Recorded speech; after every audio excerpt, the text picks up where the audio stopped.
नमस्कार सभी लोगों को। और आज मैं आपके सामने जो लाइव वीडियो मैं देना चाह रहा था, क्योंकि लाइव वीडियो में कोई जो मेरा मेन पर्पस था कि आपको कंटेंट पूरा दे पाऊँ, आपसे बातचीत कर पाऊँ। लाइव वीडियो में अभी वो हो नहीं पा रहा, कुछ माइनरिटीज़ आ रही हैं, तो मैं चाह रहा हूँ कहीं ना कहीं वो बात जो आप तक पहुँचानी है वो पहुँचाना बहुत ज़रूरी है। तो दैट्स वाई अब मैं ये आपको जो 2016 फरवरी का एग्ज़ाम पेपर था, जिसमें मैं आपको child pedagogy, environmental study, English pedagogy के 15 क्वेश्चन करा चुका था, उसी इंग्लिश पेडागोजी को आगे बढ़ाना है और साथ में हिंदी पेडागोजी। आज मैं ट्राई करूँगा आपको ये 30 to 35 क्वेश्चन या 45 क्वेश्चन ये आपको दे दूँ, जिससे आपका ये पेपर पूरा हो जाए। मैं आपको ये ज़रूर बताना चाहूँगा, जो लोग वीडियो देख चुके होंगे या देख रहे होंगे, आपको ये पेपर जब मिलेंगे या आप जब इन्हें देखोगे तो आपको एक बहुत अच्छा आइडिया लगेगा कि how to face CTET exam a proper way, और कैसे आपको सही ऑप्शन चूज़ करना है, कैसे आप अपने सही आंसर के पास पहुंच पाओगे, और कैसे आप जज कर पाओगे कि आपका आंसर सही है और आप किस तरह सीटेट में अपने अच्छे मार्क्स ला पाओगे। जो लोग पहली बार एग्ज़ाम दे रहे हैं, मैं उनको भी विश्वास दिलाता हूं कि अगर आप ऐसे ही एक पेपर ये मैंने आपको दिया, और आपके लिए एक बात और बता दूं आपको कि बताना मेरा फ़र्ज़ है, लेकिन इसको समझदार लोग इसे अपना लक मान के लेंगे और समय ज़्यादा मिल जाएगा उन लोगों को जो बात बताने वाला हूँ। सीटेट का 5 जुलाई वाला एग्ज़ाम पोस्टपोन हो गया है। इसका मतलब अब वो डेट कब आनी है, जुलाई में ही आनी है या जुलाई के लास्ट में आनी है। अब आपको टाइम मिल गया है अच्छी तरह अपने सीटेट को और अच्छा करने का, तो इस टाइम को यूटिलाइज़ करें, वेस्ट ना करें। मैं तो यही सजेस्ट करूँगा, और समझदार लोग इसको समझेंगे और टाइम को वेस्ट नहीं करेंगे। मैं आपको यही ऑफलाइन वीडियोज़ एग्ज़ामिनेशन पेपर की भेजता रहूँगा, और मैं आपको सच में सीटेट के एग्ज़ाम तक, मेरा तो टारगेट 5 जुलाई था, बारीकी से आपको हर वो चीज़ दे दूँगा जो आपको पहुँचनी चाहिए। ठीक है, तो शुरू करते हैं। सीटेट के 105 क्वेश्चन हम लोग कर चुके थे, उसके बाद 106 पे आते हैं। उससे पहले ये देख लें 106 में है क्या।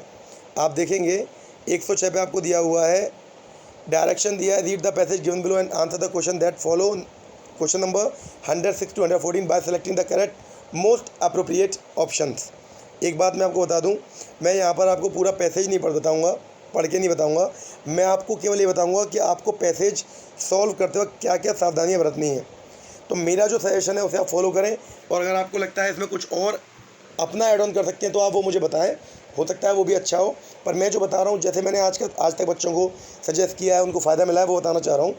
आप पहले बड़े पैसेज को 2 या 3 या 4 छोटे छोटे पार्ट्स में तोड़ लें, क्योंकि ये आपको 10 नंबर देता है।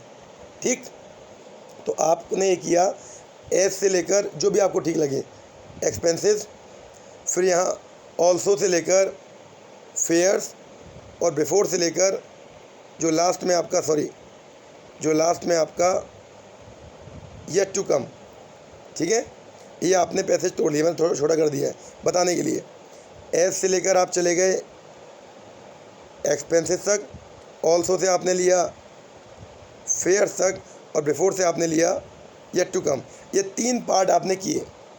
इस 3 पार्ट का करने का बेनिफिट मैं आपको बता दूं कि जब आप पहला पार्ट सॉल्व करेंगे, मैं आपको जो सजेशन दूं, जो मैंने किया है आज तक, या जो मैं लोगों को शेयर करता हूं, जो स्टूडेंट्स को शेयर किया है, उनको बेनिफिट मिला है। आप इस पैसेज को 2 तरीके से सॉल्व कर सकते हैं। पहला, आप क्वेश्चन पढ़ें, जो यहाँ पर 106 वाला क्वेश्चन है, आप ये क्वेश्चन पढ़ें और देन पहले वाले पार्ट को पढ़ें, और पहले वाले पार्ट में अगर आपको क्वेश्चन का आंसर मिल जाए तो टिक कर दें और आगे बढ़ जाएं। पहला तरीका। दूसरा तरीका, आप पहले वाले पार्ट को पढ़ें और इससे रिलेटेड क्वेश्चन 106, 107, 108, इन 3 क्वेश्चन या 2 क्वेश्चन को पढ़ें। अगर आपको पहले वाले पार्ट से रिलेटेड यहाँ क्वेश्चन मिल जाए, अपनी नीड के अकॉर्डिंग, अपने आंसर के अकॉर्डिंग टिक करें और आगे बढ़ जाएं। इन दोनों में से दोनों ही अच्छे वे हैं, पर मैं जिसे प्रेफर करूँगा, या मैं जो आपको सजेस्ट करूँगा, आप क्या करें, आप पहले यहाँ से मीन एस से एक्सपेंसेस तक पढ़ना शुरू करें। बस उसे जितना आप समझ सकते हैं। बहुत से लोग कहते हैं उनकी वोकैब अच्छी नहीं है, उनको समझ में कम आता है, तो मैं कह रहा हूँ मेन वर्ड्स को, मेन कॉन्सेप्ट को समझेंगे। तो अगर आप एक टीचर बनने वाले हैं, आपने अपने पास की क्लासेस में थोड़ी बहुत तो इंग्लिश पढ़ी होगी, उसके बेस पे आप कहीं ना कहीं आंसर के करीब पहुंच सकते हैं। तो शुरू करते हैं। मैं आपको यही तरीका बताऊंगा पहला और इससे रिलेटेड क्वेश्चन, उसके बाद आगे हम बात करेंगे। मैं आपको आंसर दे दूंगा और आप उसे पूरा पैसेज अपने अकॉर्डिंग पढ़ेंगे और आंसर दे देंगे। तो अभी यहाँ पूरा पैसेज अगर मैं पढ़ता हूँ तो it will take more time, और वो टाइम मैं आपको और कंटेंट नहीं दे पाऊँगा। तो मैं तरीका बता रहा हूँ। आपने पैसेज को बांटा, अच्छा किया। फिर आपने क्या किया, पहले वाले पोर्शन को पढ़ना शुरू किया। As I kept strict watch over my way of living, I could see that it was necessary to economize. I therefore decided to reduce my expenses by half. My account showed numerous items spent on fares. Again, my living with a family meant the payment of a regular weekly bill. It also included the courtesy of occasionally taking members of the family out to dinner, and likewise attending parties with them. All this involved heavy items for conveyance, especially as if the friend was a lady. Custom required that the man should pay all the expenses. हमने ये पढ़ा। अगर आपकी English अच्छी है तो आप एक बार में उसका थोड़ा सेंस ले चुके होंगे। थोड़ी डल भी है तो मैं बोलता हूँ इसमें मेन वर्ड लेके चलते हैं। मैंने अपने जीने के तरीके को जब देखा, वे ऑफ लिविंग, ठीक है, देखा तो क्या पाया, इकोनोमाइज, थोड़ा पैसा बचाना ज़रूरी है। मैंने सोचा मैं अपने खर्चे आधे कर दूंगा, ठीक है। मेरे अकाउंट ने दिखाया कि मैं ज़्यादातर खर्चा फेयर्स पे किया है। मैं आपको बता रहा हूँ, जो आपको फेयर मीन्स आने जाने में, लोग ऐसे एक्स्ट्रा खर्चे में किया है ना, तो मुझे कम करना है। मैंने अपनी फैमिली के साथ में रहता हूँ तो वीकली बिल खर्च करना पड़ता है। मुझे अपने मेंबर्स को आउट ऑफ डिनर ले जाना पड़ता है और पार्टी अटेंड करनी पड़ती हैं। और सबसे बड़ी बात यह है, जब आप एक फ्रेंड को बाहर ले जाते हो और अगर वो फ्रेंड लेडी होती है तो ऐसा रीति रिवाज है कि हमेशा मेल को पैसा देना पड़ता है। ये इस पैसेज में कहा गया है, इस वाले भाग में। बड़े बड़े वर्ड चुनेंगे आप, कहीं पास पहुंच जाएंगे। अब आते हैं हम क्वेश्चन के ऊपर। द ऑथर को reduce his expenses by half by. लेखक ने क्या बोला, वो किस तरह से अपना एक्सपेंस आधा कर सकता है। तो देखें, आप नोट करेंगे, यहाँ पर उसने बोला है I therefore decided to reduce my expense by half. लेकिन क्या कारण, क्या कैसे करेगा वो नहीं बताया। ये बताया है खर्चे कहाँ होते हैं, कहाँ खर्च करता है, पर कम कैसे करेगा ये नहीं बताया। तो क्यों ना इस क्वेश्चन का आंसर हमें यहाँ से यहाँ तक में नहीं मिला, क्योंकि यहाँ पर उसने खर्चे बताए हैं। ये बोल रहा है कैसे आधे करेगा, आधे कैसे करेगा वो नहीं बताया। इस क्वेश्चन को समझिए। Renting room close to his office, travelling in a bus, cooking his own meals, having only 1 meal a day. ये हमें नहीं मालूम, तो 106 वाला हमारे पहले पैसेज में नहीं आता। हम 107 पे चलते हैं। Blank constituted a major part of the author expenses. ये अच्छी बात है कि इसमें से एक चीज़ ऐसी है जो ब्लैंक में आएगी, जिसने ज़्यादा खर्चा करवाया है ऑथर का। तो अभी आपने देखा, अभी आपने देखा, आप सब ने समझा। यहाँ पर हमने पढ़ा भी था कि मेरे अकाउंट बता रहे थे कि ज़्यादा खर्चा मेरा कहाँ हो रहा था, फेयर्स पे। तो मैं क्या करूँगा, मैं ऑप्शन में देखूँगा क्या यहाँ पर फेयर वर्ड दिया हुआ है। Yes, here it is. तो I will go with fair. यानी एक क्वेश्चन मुझे पहले पैसेज से मिल गया। मैं दूसरे वाले पे चलता हूँ। 106 मुझे छूट गया, मेरे पैसेज में नहीं आया। 107 मेरे पैसेज में आया, मैंने किया। शुरुआत के 3 क्वेश्चन मुझे चेक करने हैं, क्या वो मेरे पैसेज में आ रहे हैं, जिनमें से एक आ गया, एक नहीं आया। एक और देखते हैं। The author choice of his new residence enabled him to. लेखक ने नया रेजिडेंस चुना। अब आप देखो, यहाँ पर रेजिडेंस की बात ही नहीं हुई थी, तो ये वाला भी हमारे उसमें नहीं आया। यानी हमने केवल 107 वाला अपने पहले पैसेज में अभी तक जो 3 देखे उनमें पढ़ा और फेयर हमारा आंसर हो गया। तो मैं क्या बोलना चाह रहा हूँ, मैं बताना ये चाह रहा हूँ, ऐसे ही जब सेकंड पैसेज में आप आओगे तो आपको ये क्वेश्चन या ये क्वेश्चन मिल जाएगा। हो सकता है ऊपर वाला मिल जाए, नीचे वाला ना मिले। और थर्ड में आओगे तो बचे हुए। और ये भी हो सकता है कि लास्ट का एक क्वेश्चन आपको दोबारा पहले पैसेज में मिले, पहले वाले अंश में मिले। तो मैं क्या बोलना चाह रहा हूँ, मेरी बात को समझें। अगर आपको कभी किसी पैसेज को सॉल्व करना है तो मैं बार बार आपसे यही कहूँगा, हर बार मैं आपसे यही कहूँगा कि आपकी पहली प्रायोरिटी बनती है इस पैसेज को छोटा करना, पार्ट्स में तोड़ना और फिर क्वेश्चन देने यहाँ पर आ जाना। तो आप पैसेज को पढ़िएगा। अब मैं आपको आंसर दे देता हूँ। द ऑथर को reduce his expenses by half by. लेखक ने अपने खर्चे को आधा कैसे किया। कुकिंग का फूड इज ओन मील नहीं, having only 1 meal a day ये नहीं था। उसका खर्चा था क्या, फेयर्स, किराए, परिवार के साथ रहने की वजह से। तो उसने क्या सोचा, मैं रूम ले लूँगा, किराए पर रूम ले लूँगा, इसका मीन परिवार को जो खर्चा कर रहा हूँ वो खर्चा नहीं होगा। इसका आंसर फर्स्ट होगा, आप जब पैसेज पढ़ेंगे क्लियर कर लेंगे। दूसरा वाला भी आपने दे दिया, इसका आंसर फेयर्स होगा, नो डाउट।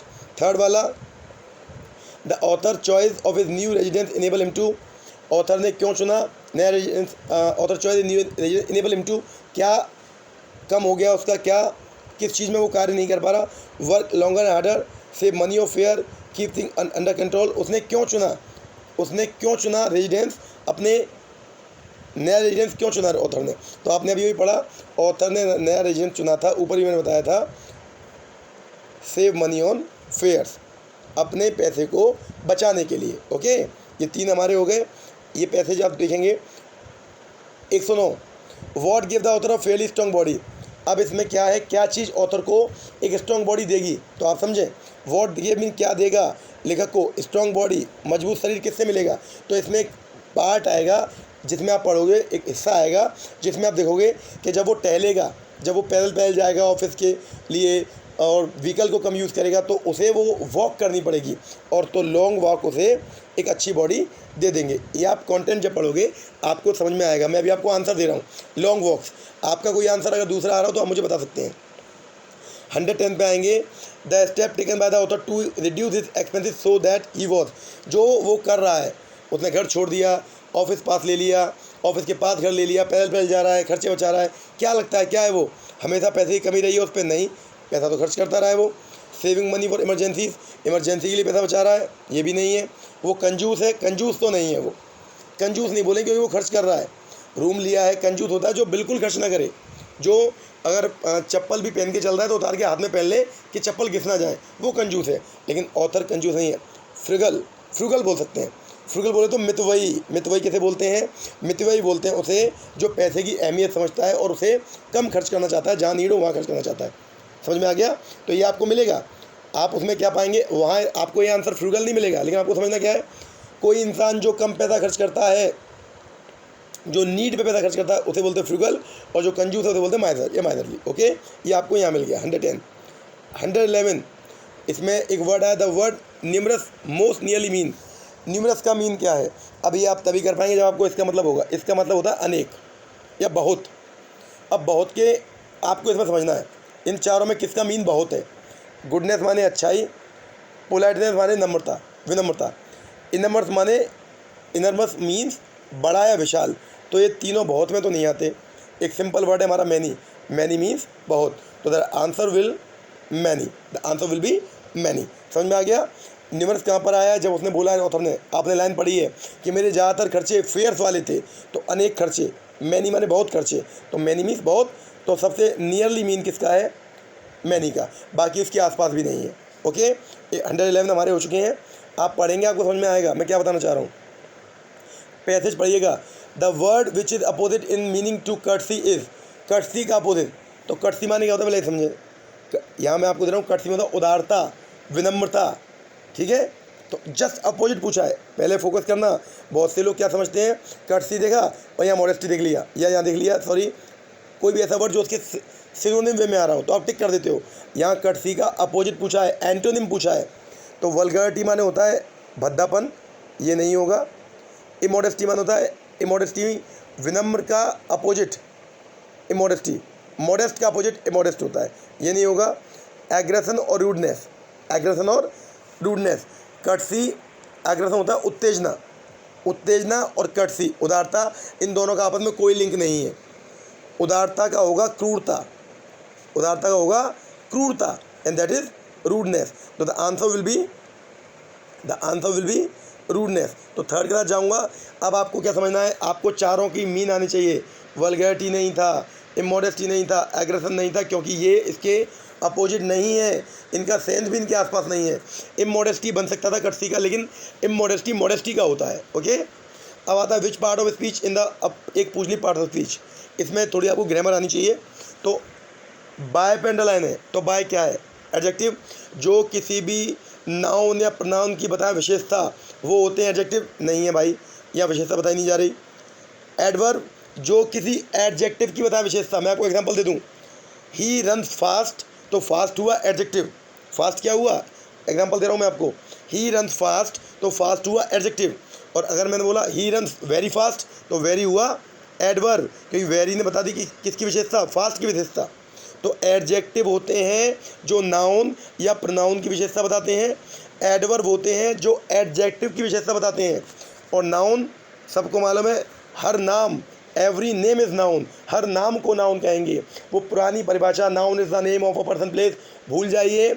नया जोन है, बच्चे को नया दें जो एक बार में आए। एवरी नेम इज़ नाउन, नाम है तो नाउन है, संज्ञा है। तो बाय नाम नहीं है, कुल मिला के प्रिपोजिशन है। क्यों है वो समझ लीजिए। दो या दो से अधिक, दो या दो से अधिक प्रिपोजिशन वो वर्ड होते हैं जो किसी नाउन या प्रोनाउन से पहले आकर उस नाउन या प्रोनाउन का रिलेशन उसी वाक्य में दूसरे नाउन या प्रोनाउन से बताते हैं। तो बाय यहाँ पर क्या है, बाय इज़ अ प्रिपोजिशन। मेरे को आंसर देने में एक लाइन बोलनी थी, बाय प्रिपोजिशन है, तब भी आंसर हो जाता। बट क्योंकि टारगेट क्या है, द टारगेट इज़ दैट कि मैं आपको दे पाऊँ कि एडजेक्टिव क्या है, एडवर्ब क्या है, नाउन क्या है। सामने आ गया तो एक्सप्लेन कर दिया। आगे बढ़ते हैं। The next is 114। ये उसी में से चल रहा है, पैसेज में से, ठीक है। पैसेज में लाइन आई थी, आज डेक लाइन, ये पहली लाइन जो हमने पढ़ी थी पहले पैसेज में, तो पैसेज में चल रहे हैं। अगला आंसर इसका preposition, the new arrangement combined works and economy. ये एक्टिव, इसका वॉइस बनाना है, इसका पैसिव वॉइस आपको बनाना है। तो मैं बता रहा हूँ सिंपल, यहाँ कंबाइंड देखो और सीधे कंबाइंड पास्ट फॉर्म, और पास्ट फॉर्म में आपको वर्ब भी याद रखनी है। आपको सिंपल सी बात सोचनी है, आपको देखना है कहाँ पर वाज वर्ड दिया गया है। एक्टिव पैसिव में सीटेट के बाद देखिए ये चीज़, मैं क्योंकि मेरा मेन कॉन्सेप्ट ये है कि मैं आपको ग्रामर तो अभी देने के मूड में नहीं हूँ, लेकिन मैं अब ग्रामर की एक वीडियो डालूंगा जो उन बच्चों के लिए जो 9 to 12 में है या जो कॉम्पिटिटिव एग्जाम की तैयारी कर रहे हैं। तो वहाँ आपको ग्रामर में active passive, direct indirect, transformation, synthesis, वो सब क्लियर होगा। बट अभी फ़िलहाल के लिए हम जानते हैं क्या, combined is verb B and past में वर्ब बी का मतलब होता है वॉज वर। तो वर यहाँ पर दिया है, बाकी किसी में वर नहीं है, तो ये सब गलत। बता दूंगा वर्ब बी क्या होता है, ये जान लीजिए। तो मेरा second will be the right answer and we should go works and economy were combined in the new arrangement. Okay, अब आता है हमारा, देखिए हमारे वो क्वेश्चन हमें मिले, अब 1 2 3 4 5 6 क्वेश्चन यहाँ मिले और 9 हमें मिले हैं से, और 6 हमें मिल रहे हैं पोएम जो हमारे दिया हुआ है इसके स्टेंजा से। तो यही 6 नंबर के स्टेंजास आते हैं और वहाँ 9 नंबर की हमारी एक पैसेज हमारा है, यहाँ स्टेंजा है। तो अब मैं आपको इस पोएम का पूरा सार बता दूं, एक बार में बता दे रहा हूँ, वो आप समझिएगा।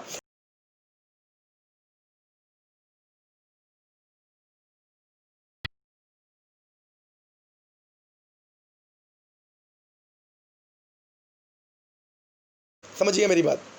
तो इन्होंने क्या किया है, इन्होंने ये टारगेट, ये जो फर्स्ट लाइन है यही इसका टाइटल है, और ये पोएम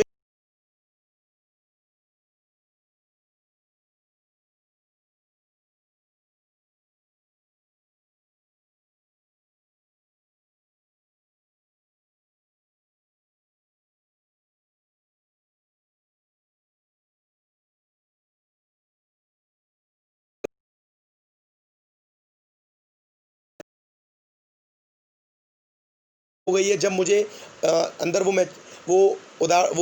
एक समझदारी खिलनी चाहिए थी मेरे अंदर, वो कली जो फूल बननी चाहिए थी वो बन नहीं पाई, मतलब मैं मैच्योर नहीं हो पा रहा हूँ। तो मैंने क्या किया, अब मैं सर्च कर रहा हूँ कि कैसे मेरी मैच्योरिटी मुझे मिलेगी, मैं कैसे अपने अंदर की छुपी हुई मैच्योरिटी को या वो जो मैं मेरी सिंसियरिटी है उसे बढ़ा के ला पाऊँगा।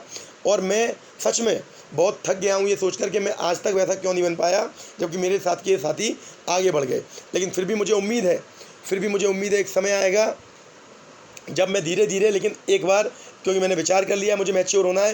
ये पोएम का थीम बता रहा हूँ मैं आपको, मैंने विचार कर लिया मुझे मैच्योर होना है, और मैं अपने आप को कैसे भी करके थोड़ा कम धीरे धीरे लेकिन ऊपर ले जाऊँगा। और जो मेरी इच्छा ईश्वर की इच्छा से मिल जाएगी, और ईश्वर जब चाहेंगे तो मैं जल्दी ही अपनी उस छिपी हुई क्षमता को निखार पाऊँगा जो मैं निखारना चाहता हूँ। ये इस पोएम का थीम है। तो यहाँ पर टाइम को चोर बोला है कि यूथ समय चला जाता है और लौटकर नहीं आता, युवावस्था निकल जाती है, उसमें आप जितना अच्छा सीख लोगे। बड़ी अच्छी पोएम है और आपके अच्छे टारगेट में आई है। यही मैं आपसे बार बार बोलता हूँ, सीटेट के लिए, अपने टारगेट वाले एग्ज़ाम्स के लिए, अपने फ्यूचर के लिए, अपनी अच्छी जॉब के लिए, और अपने आप को संतुष्ट करने के लिए या अपने आप को अच्छा फील कराने के लिए जो टाइम एक्स्ट्रा मिला है उसे प्लीज़ यूटिलाइज़ करें। बाकी सबकी अपनी ख्वाहिश है, सबकी अपनी मर्ज़ी है, जो जैसा चाहे वैसा करे। पर as a teacher, as a facilitator, as a supporter, as a elder, as an elder, मैं आपको यही कहना चाहूँगा, प्लीज़ इस समय को यूटिलाइज़ करिएगा। बहुत से लोगों पे बहाना है कि 5 तारीख से डेट बढ़ गई है तो हम अच्छा कर ले हम और बाद में पढ़ेंगे। पर मेरा मानना है इस टाइम को यूटिलाइज़ कीजिए, यही मेरा आपसे एक रिक्वेस्ट भी है और सजेशन भी है। आगे बढ़ते हैं। तो टाइम को चोर बताया है, समय निकल जाता है और 23 साल का जब मैं हो गया हूँ फिर भी मैंने नहीं जाना मैं कितना मैच्योर हूँ। ये सब इस पोएम का थीम है। आगे बढ़ते हैं, क्वेश्चन देखते हैं। The poet present time as a, अभी अभी मैंने बोला कवि ने टाइम को क्या बोला है, चोर बोला है। नो डाउट, हो गया क्लियर। द पोएट रिग्रेट्स, किस बात का उन्हें पछतावा है। His teacher are not happy with his progress, उसके टीचर खुश नहीं है, कहीं कोई बात नहीं आई। His academic progress has been very slow, academic progress की कहीं बात नहीं आई। He is not popular with his peers, वो अपने लोगों में पॉपुलर नहीं है। या he has not attend inner maturity, उसके अंदर इनर मैच्योरिटी नहीं आई है। अभी बताया मैंने आपको, ये आपका हो गया, ये भी नहीं होगा, है ना। तो हमारा थर्ड होगा इसका, फोर्थ होगा इसका। समझिए, मैंने पोएम बता दिया आपको। The poet envies his friend, वो अपने दोस्तों को इतना अच्छा नहीं मानता या नहीं समझ पा रहा है, थोड़ा दिल में कष्ट है उसे, क्यों। Are popular with their friends, वो ज़्यादा पॉपुलर हो गए हैं। Are blessed with robust health, उनकी हेल्थ अच्छी हो गई है, ये कहीं बात नहीं आई। Have attend inward wrapness, have achieve name and fame, यहाँ पर ये बात नहीं है, लेकिन ये इनवर्ड रैपनेस की जरूर बात आई है कि अंदरूनी मैच्योरिटी ज़्यादा हो गई है ना। तो वो इसलिए वो मैच्योर हो गए, वो नहीं हो पाए, that's why he advise his friends. Okay, अगले पे आते हैं। The inner maturity the poet longs for welcome, क्या मानना है उसका, मेरे अंदर मैच्योरिटी कब आएगी, कब आ जाएगी। With the help of teacher, teacher की बात नहीं आई।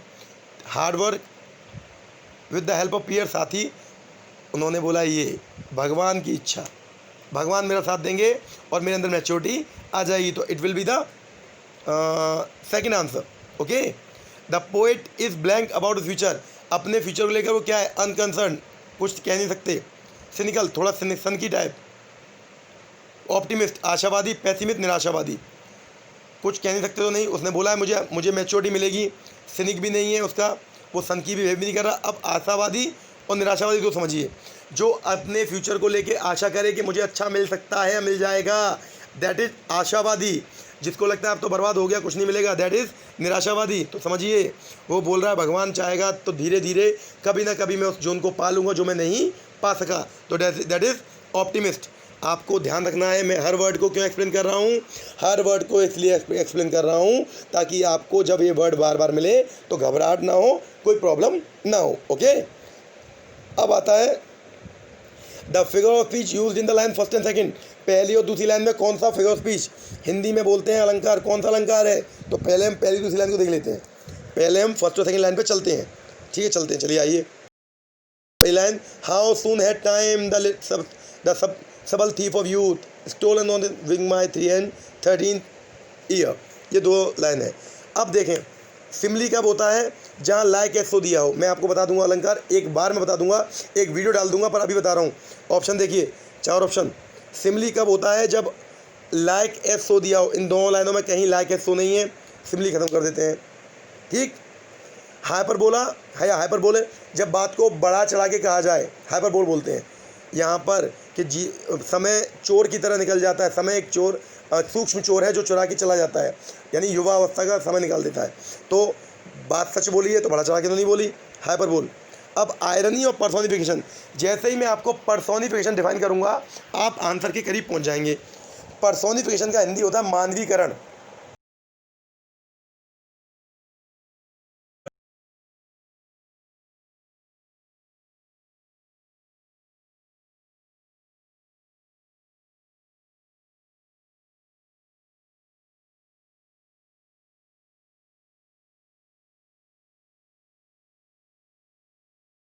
अवसर दरवाज़ा खटखटाता है या मौका दरवाज़ा खटखटाता है, लेकिन एक बार। तो अगर मैं बोलूँ इस लाइन में कौन सा अलंकार है, पर्सोनिफिकेशन। क्यों है, क्योंकि दरवाज़ा खटखटाना, अगर मेरे दरवाजे पे नॉक होगा तो कोई तो लिविंग होगा वहाँ पर, कोई तो नॉक कर रहा होगा। यहाँ पर उन्होंने अवसर को बता दिया है लिविंग की तरह। तो जहाँ पर आप नॉन लिविंग को लिविंग की तरह रिप्रेजेंट करो वहाँ होता है personification. Come to the point, यहाँ पर बता दिया है। तो समय लिविंग नहीं है। समय लिविंग है क्या? नहीं, चोर लिविंग है। तो चोर अगर आप बोलोगे, मैंने बोला चोर है वो, तो आप किसी लिविंग को ही सोचोगे ना, समय को चोर नहीं मानोगे। लेकिन लाइन क्या बोल रही है? समय चोर है। तो जब समय चोर है, इसका मतलब क्या है? इसका मतलब ये हुआ इसका मतलब ये हुआ जब समय चोर है, इसका मतलब ये हुआ कि आप लिविंग बता रहे हैं, तो जहां आप नॉन लिविंग को लिविंग बताओ, दैट इज पर्सोनिफिकेशन। तो I will go with the fourth one. और मैं बार बार आपसे बोल रहा हूँ, मैं क्यों आपको बता रहा हूँ, मैंने आपको हर ऑप्शन को एक्सप्लेन कर रहा हूँ ताकि आपको बार बार टेंशन ना हो। मैं आपको एक पूरे वीडियो में, आगे एक वीडियो में ग्रामर के कॉन्सेप्ट भी दे दूंगा और मैं आपको फिगर ऑफ स्पीच भी दे दूंगा। तो पर्सोनिफिकेशन, ऑप्टिमिस्ट आशावादी, by the will of God, है ना। ये आपको मैंने आंसर दे दिए। 120 वी फिनिश्ड। ओके, उम्मीद करता हूँ आपको ये समझ में आया होगा। और मैंने आपको इसलिए बड़े बारीकी से बताया है, ये आप छोड़ देते हो सीटेट के एग्ज़ाम में। जब आपके सामने पैसेज होता है, आप पोइम को ये समझ कर कि हम पे नहीं आएगी, छोड़ देते हो। थोड़ा सा पोइम के अंदर जाओ, कहीं ना कहीं से कुछ ना कुछ निकाल के ले आओगे। पेडागोजी पूरे नंबर देती है इंग्लिश पेडागोजी। थोड़ा लॉजिकल बन जाओ, एक बार वीडियो को दोबारा देख लो प्लीज़।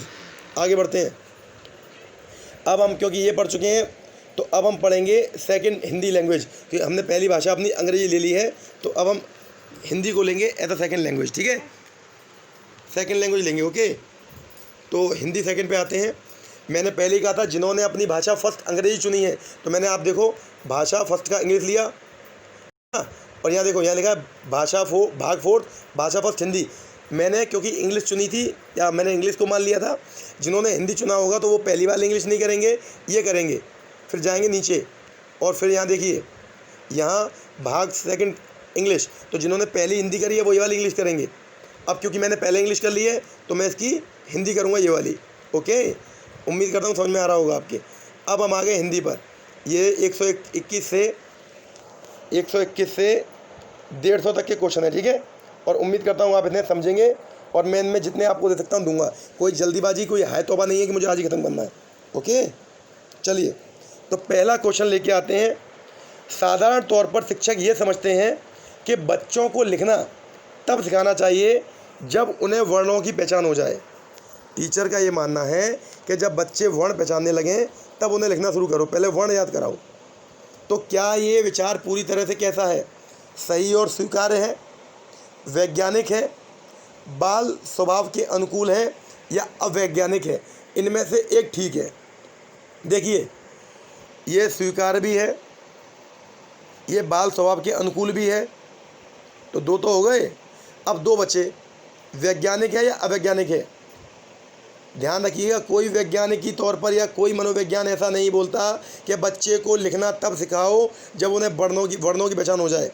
विज्ञान ने ये अपना खुद का नियम बना लिया हमने, और वही करते आए हैं। तो इसलिए इसे मैं बोलूँगा अवैज्ञानिक, क्योंकि इसको कोई साइकोलॉजिकल एस्पेक्ट इस बात को नहीं बोलता कि बच्चे की लर्निंग या बच्चे को आप राइटिंग तब कराएं जब वो वर्णमाला सीख जाए। ये कॉन्सेप्ट चला आ रहा है, पहले वर्णमाला सिखाते हैं फिर लिखना सिखाते हैं, तो कहीं ना कहीं अवैज्ञानिक या मैं बोलूँगा अनसाइकोलॉजिकल है। ठीक है, अगले पे आते हैं। कोई डाउट हो तो पूछिएगा। प्राथमिक स्तर की कक्षा के संदर्भ में नीचे दी गई किस स्थिति में वास्तव में लेखन, वर्ड समझिएगा, वास्तव में लेखन। पहले मैं आपको एक लाइन क्लियर कर दूँ, लेखन में मीन क्या होता है लेखन का, और वास्तव में लेखन। वास्तव में लेखन का मीन है, मैं आपको दोनों बता रहा हूँ, वास्तव में पठन और वास्तव में लेखन। जब आप किसी पाठ को पढ़ रहे हो और पढ़ते पढ़ते अगर आपको अर्थ समझ में आ रहा है तो ये वास्तव में पठन कहलाएगा। आपने पढ़ दिया और पढ़ने के बाद आपको ये पता नहीं आपने क्या पढ़ दिया, तो आपने पढ़ा नहीं, इसे पठन नहीं बोलेंगे। वास्तव में पठन तो बिल्कुल नहीं बोलेंगे। बात कर रहे हैं वास्तव में लेखन की। जब आप किसी चीज़ को लिख रहे हो और लिखते लिखते आप उसे समझ भी रहे हो, तो ये वास्तव में लेखन काउंट होता है। अब मैं आपको 4 ऑप्शन दूंगा, आराम से बता दोगे। वर्ड समझो, लेखन का मतलब लिखना नहीं होता, लेखन का मतलब होता है लिखते लिखते समझना। तो पहला, श्याम पट्ट पर लिखे हुए को समझ कर लिख रहे हैं। 2-2 के समूह में चर्चा करने के बाद विद्यार्थी अपनी अपनी पुस्तिका में लिख रहे हैं। पाठ्य पुस्तक से देखकर बोल बोल कर लिख रहे हैं, पाठ्य पुस्तक से पढ़कर याद करके लिख रहे हैं। तो वास्तव लेखन कहाँ है वो समझिए। इसको मैं प्रायोरिटी नहीं दूंगा, इसको मैं प्रायोरिटी नहीं दूंगा, इन दो पे आते हैं। श्याम पट्ट पर लिखे हुए को समझ कर लिख रहे हैं, अच्छी बात है, बहुत अच्छी बात है कि ब्लैक बोर्ड पर जो लिखा है उसे पढ़कर समझ कर लिख रहे हैं। ठीक है, लेकिन यहाँ पर टीचर ने उन्हें दिया है और वो समझ के उसे लिख रहे हैं उतने ही वर्ड जो टीचर ने बोर्ड पे लिख दिए होंगे। लेकिन जब वो खुद समझ रहे हैं, देखो यहाँ देखिए, जब वो दो दो के समूह में चर्चा कर रहे होंगे ना, तो आप बिलीव नहीं मानोगे, वो उन वर्ड्स को भी समझ के लिखेंगे जो उनको ब्लैक बोर्ड पर शायद ना लिखे हों। तो इसमें वास्तव में जो लेखन है जो कहाँ पर होगा, वो होगा सेकंड वाले में, जहाँ, और ये जान लीजिए, वास्तव में पठन, वास्तव में लेखन, वास्तव में विकास तभी होता है जब बच्चे समूह में या ग्रुप में स्टडी करते हैं और टीचर फैसिलिटेटर बनकर उनका सपोर्ट करता है, इंस्ट्रक्टर बनकर उन्हें सहायता देता है। ओके, आगे बढ़ते हैं। कक्षा 1 के बच्चों का गृह कार्य जांचते समय आप पाते हैं कि कुछ बच्चों के अक्षरों की बनावट टेढ़ी मेढ़ी है। तो आप क्या करेंगे भाई? मैं कॉपी चेक कर रहा हूँ, मुझे लगा भाई टेढ़ी मेढ़ी है, तो एक टीचर अपने विवेक से क्या करेगा वो सोचिए। और सोचना क्या है, हम करेंगे वो जो बच्चों में इम्प्रूवमेंट लाए, और इम्प्रूवमेंट क्या है वो आप समझने का प्रयास करें। उन्हें स्वयं सुधार के लिए समय देंगे, पॉसिबिलिटी हैं। उनकी लिखाई की निंदा करेंगे, कम कर लीजिए। उन्हें पुनः लिख कर लाने के लिए कहेंगे, ज़्यादातर यही कह देते हैं। अभी आप भले ही आंसर को टिक ना करो, लेकिन आप ज़्यादातर यही कहते हैं, भाई दोबारा लिख के लाओ, या पेज फाड़ देते हैं। ये आपका गलत वे है, एज अ टीचर बहुत गलत वे है। आप निंदा कर रहे हो, बहुत गलत वे है। आप उसे पेज फाड़ दे रहे हो या बोल रहे हो राइट अगेन।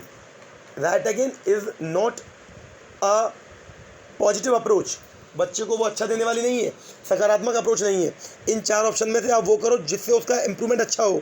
2 बचते हैं। उन्हें सीधी रेखा में लिखकर दिखाएंगे, संभावना है, और उन्हें स्वयं सुधार के अवसर देंगे। अब आप सोचें, मैं आपसे रिक्वेस्ट करूंगा, जब आप ये वीडियो देख रहे हो, जो भी लोग देख रहे हो, और आपको नीचे ऑप्शन देने हो, तो आप नीचे मेरे आंसर देने से पहले अपना अपना आंसर दे देंगे, तो मुझे अच्छा लगेगा कि आपने विचार किया। ये 2 ऑप्शन मैंने कम कर दिए, क्यों कर दिए बता दिया। अब बच्चा यदि गलती करे, अगर परिस्थिति बहुत जटिल हो गई है, जटिल ज़्यादा हो गई है, कॉम्प्लेक्स बहुत हो गई है, बच्चा नहीं निकल पा रहा बाहर, तो टीचर सपोर्ट करे, बिल्कुल ठीक बात है, थोड़ी परिस्थिति आसान कर दे। लेकिन यहाँ पर ऐसा नहीं बोला। आप गृह कार्य जांच रहे थे, उसने टेढ़ा मेढ़ा लिखा, आपको क्या करना है, आपको सिंपल सी बात करनी है, चेक कर देना है, अंडरलाइन कर देना है।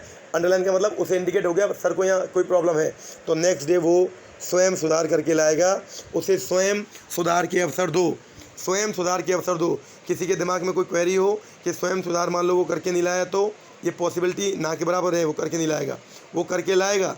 और जब वो करके लाएगा तो वो सुधार उसके अंदर जीवन में रहेगा, आजीवन रहेगा। ओके, तो आप बीच में तब कूदें जब आपको लगे कि उससे नहीं हो पा रहा। ठीक, बहुत से टीचर जब बच्चा पढ़ने की ट्राई कर रहा होता है, इंग्लिश या हिंदी, तो एक वर्ड पे अटक जाता है, वो ट्राई कर रहा होता है, लेकिन आप पहले भूल जाते हो। कहीं ना कहीं वो ठीक है, लेकिन अब मैं नहीं मानता उसे प्रॉपर ठीक, वो अच्छा बच्चा बोलता तो वो इफेक्टिवली भी उसके अंदर आ पाता है ना। तो आगे बढ़ते हैं। 23 हो गए, अब 24 ये रहा। भाषा के पाठ्यक्रम में कहानी का शैक्षणिक प्रयोग, कहानी का यूज़ करते हैं बहुत से लोग। हाँ बिल्कुल ठीक है, मैं आपको कल भी बात कर चुका हूँ, पेडागोजी में भी आ गया था, इंग्लिश पेडागोजी में भी आ गया था, स्टोरी टेलिंग। तो क्यों करते हैं कहानी का प्रयोग? बच्चों की स्मरण क्षमता का विकास होता है, उच्चारण संबंधी गलतियों में सुधार करते हैं, पढ़ना लिखना सीखते हैं, व्याकरण के नियमों को कंठस्थ कर पाते हैं। अब आप सोचो, आप बच्चों को कहानी क्या सोच के सुनाते हो? मैं अपना बताऊं या कोई टीचर अपना बताए, उसका आंसर क्या होगा? व्याकरण के नियम कहानी से कंठस्थ हों, ये कोई उद्देश्य नहीं होता हमारा। उच्चारण संबंधी गलतियाँ सुधार करते हैं। माना ये सही है कि उच्चारण संबंधी गलतियों में सुधार होता है, बिल्कुल सही है। स्मरण क्षमता का विकास करते हैं, ये भी मान सकता हूँ मैं। लेकिन अगर मैं बोलूँ ये कि अगर मैं कहानी पढ़ के सुना रहा हूँ या कहानी का प्रयोग कर रहा हूँ, उनको पढ़ के सुना रहा हूँ और उनसे पढ़वा रहा हूँ, तो क्या उनकी रीडिंग और राइटिंग स्किल नहीं इंप्रूव हो रही? क्या वो पढ़ना लिखना नहीं सीख रहे? तो पढ़ना लिखना इंप्रूव हो रहा है। और भाषा की कक्षा का सबसे महत्वपूर्ण भाग मैं आपको बता दूं, जब आप चारों स्किल्स पे वर्क करते हो, सुनना, बोलना, पढ़ना और लिखना, और कहानी सबसे बेस्ट पार्ट है इसका। इसमें सुनने बोलने की बात नहीं आई है, दैट्स वाई मैं किसके साथ जाऊँगा, आई will go with the third one, पढ़ना और लिखना सीखते हैं। शायद आपको समझ में आ गया हो मैं क्या बोलना चाह रहा हूँ। अगला, कहानी सुनाते समय कहानी सुनते समय बच्चे कहानी के लंबे लंबे वाक्यों से घबराते नहीं हैं। सबसे अच्छी बात है, बच्चों को आप कहानी सुनाओ, वो वाक्यों से घबराएंगे नहीं। अब क्यों? वो जोर से बोले गए हों, सार्थक तथा मज़ेदार हों, पहले से सुने हुए हों, सीधे व सरल हों। एक बात समझें, कोई मज़ा नहीं आता जब सीधे और सरल जोर से बोले गए हों, पहले से सुने हुए तो इतनी बड़ी बात नहीं है। अब 2 बातें हैं, सीधे व सरल हों या सार्थक तथा मज़ेदार हों। और कहानी इस वर्ड पे जाइए, इस वर्ड पे मज़ेदार पे। कहानी जितनी मज़ेदार होगी उतना बच्चों को मज़ा आएगा। तो हम किसके संग जाते हैं? हम चलते हैं फर्स्ट वाले पे कि कहानी का मज़ा तब अच्छा जब बच्चों को उसका अर्थ भी समझ में आ रहा हो और साथ में मज़े भी आ रहे हो। कहानी का मतलब ही मज़ा देना होता है। कहानी का मतलब ही बच्चों से इंटरेक्शन ऐसा अंतक्रिया करना जिससे उन्हें मज़ा आए। और जितना बच्चों को मज़ा आएगा, जितना वो मज़े से पढ़ेंगे, वो कहानी आजीवन उन्हें याद रहती है। और क्लासरूम के अंदर ऐसा अगर एनवायरनमेंट होगा जिसमें बच्चे मज़े से पढ़ रहे हैं, मज़े को गलत मत मानिए, मज़े को गलत मत लीजिए। बच्चे को जितना फ्री छोड़ देंगे, जितना आप इंस्ट्रक्टर और फैसिलिटेटर का वर्क निभाएंगे, उतना बच्चे की लर्निंग इंप्रूव होगी। ये मैंने इफेक्टिवली करके देखा है और ये अनुभव भी मैं आपसे साझा कर रहा हूँ सीटेट के एग्ज़ाम के थ्रू। नेक्स्ट 126, पढ़ना सीखने का वास्तव में सबसे अच्छा तरीका है।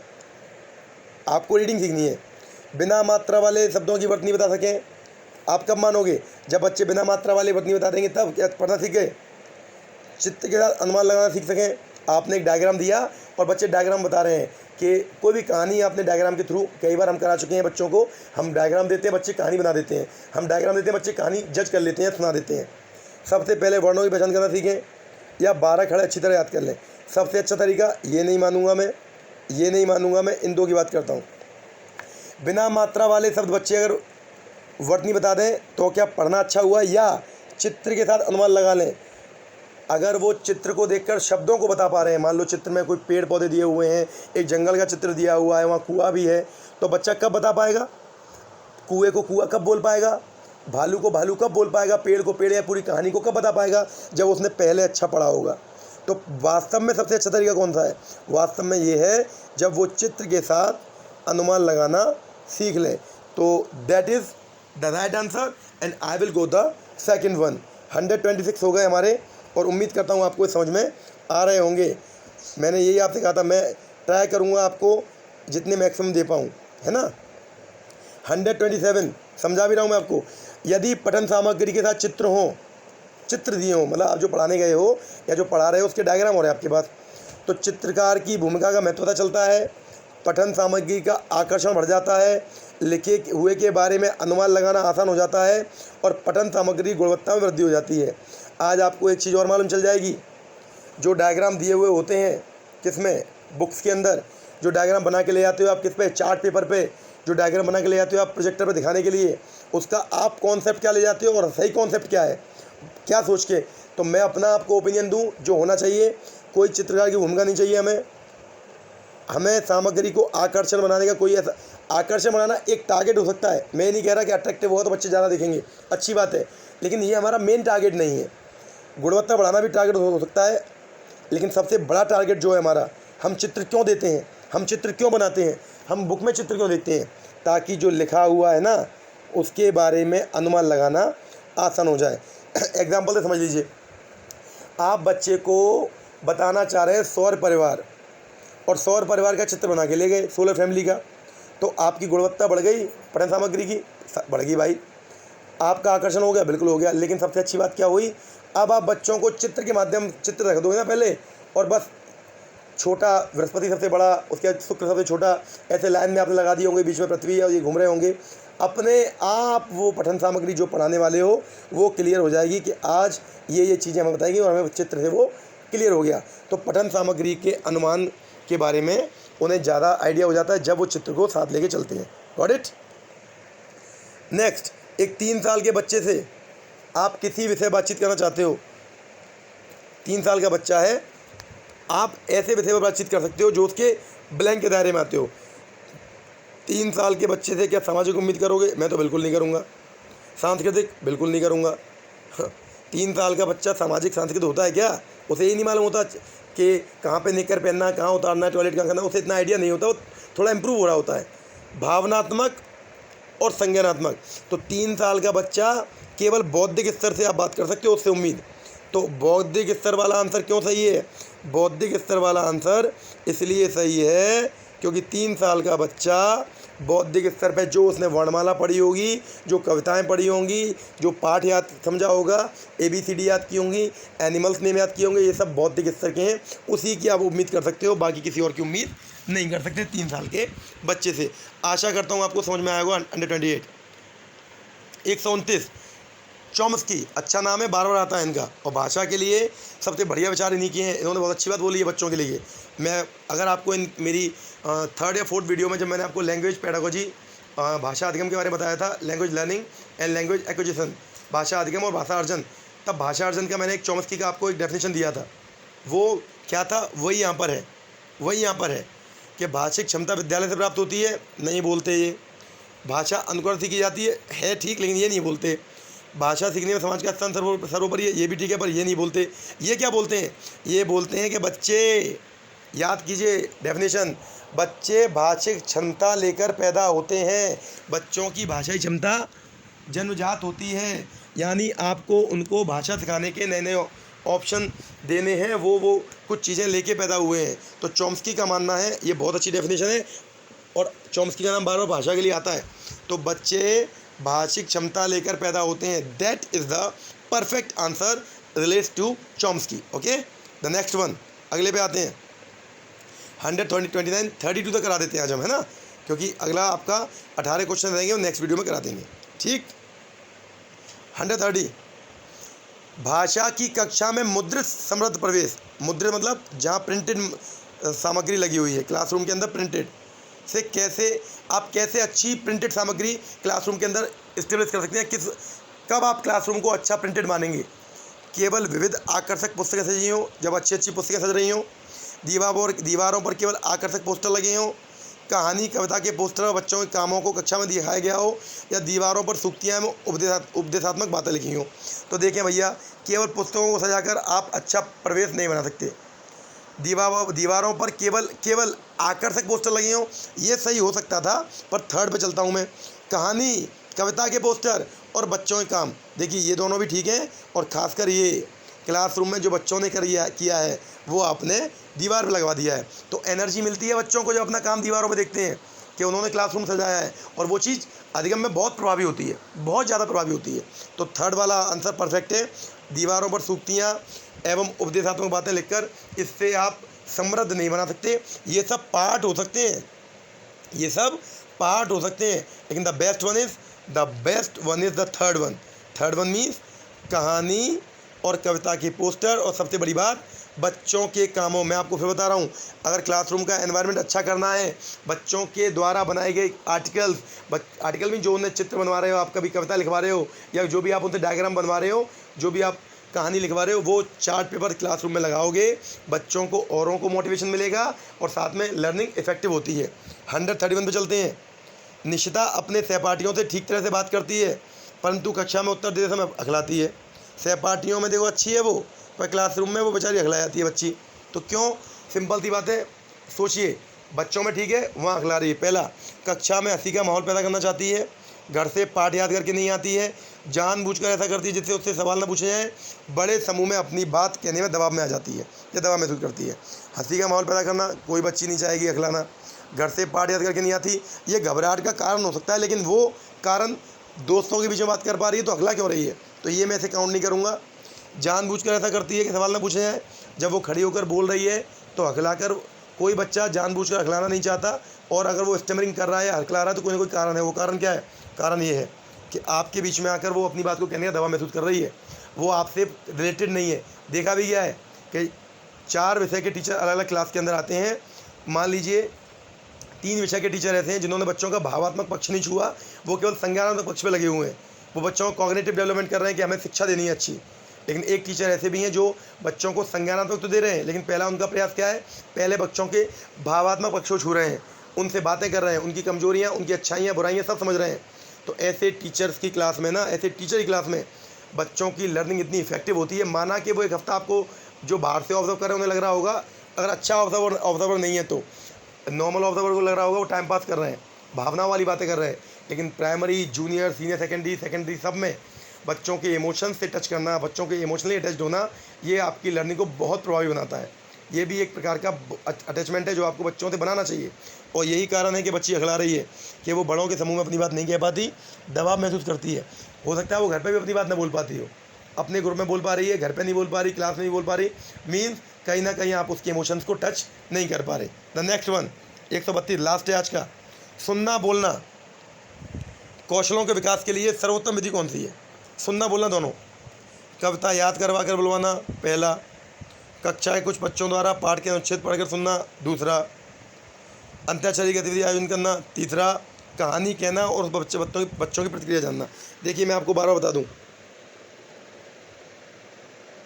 मैं आपको क्लियर बता दूं एक बात, कहानी कहना हमेशा जहां दिया हो, सुनना बोलना कहानी कहना, इसमें सर्वोत्तम विधि है बच्चों को अटैच करने की।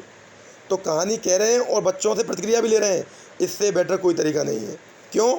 जब कहानी अच्छी तरह सुनेंगे तब आपको प्रतिक्रिया दे पाएंगे, और प्रतिक्रिया अगर आपके अनुरूप नहीं आएगी तो आपको मालूम चल जाएगा कि कहीं ना कहीं हमने गलती कर दी, कहीं ना कहीं मिस्टेक हो गई, या कहीं ना कहीं हम वो पहलू टच नहीं कर पाए जो बच्चों को देना चाह रहे थे। दोबारा कहिए, विधा में चेंज कीजिए, विधि में चेंज कीजिए, तो आपको इम्प्रूवमेंट दिखाई देगा। ओके, तो आई होप आपको ये क्वेश्चन समझ में आए होंगे, आपको आंसर समझ में आए होंगे। मैंने क्यों आंसर टिक किया, मैंने आंसर वो क्यों दिया। कोई भी दुविधा है कमेंट कीजिए। अगर आप मेरे लाइव इस वीडियो को देख रहे हैं तो देखते वक्त जब तक मैं आंसर नहीं बोल रहा हूँ अपना कमेंट कर दीजिए। मैं जितने लोग इस वीडियो को देखें, खासकर वो बच्चे जो मुझसे कम्युनिकेट करते हैं, उनसे तो मैं ज़रूर कहूँगा, जो कम्युनिकेट नहीं कर पा रहे हैं उनका मैं कहूँगा तो मैं उनसे भी, पर उनसे मैं रिक्वेस्ट या उनसे ऑर्डर नहीं कर सकता। आप लोगों को तो मैं सजेस्ट भी कर रहा हूँ, ऑर्डर भी कर रहा हूँ कि आप लोग इस पर कमेंट करें, आप किस आंसर को सोचते हैं, ताकि आपको लगे आप आंसर के करीब थे। ओके, तो अब ये 18 क्वेश्चन के साथ हम इस पेपर को ख़त्म कर देंगे। फिर 17 में कोई सीटेट नहीं हुआ था, फिर 18 को लेंगे, फिर 19 को लेंगे और 20 को। एक एक पेपर मैं आपको ऐसे सॉल्व करा दूंगा। और आप बिलीव मानिए, 5 तारीख का जो सीटेट एक्सटेंड हो गया है, जो पोस्टपोन हो गया है, उसमें आपको आगे बहुत बहुत बहुत सपोर्ट मिलेगा। कल आपसे मुलाकात करेंगे। धन्यवाद। कोई दुविधा हो तो आप कमेंट करके पूछ सकते हैं। तब तक के लिए ख्याल रखिए, पढ़ते रहिए, समय को वेस्ट मत कीजिए, समय का महत्व समझिए। धन्यवाद।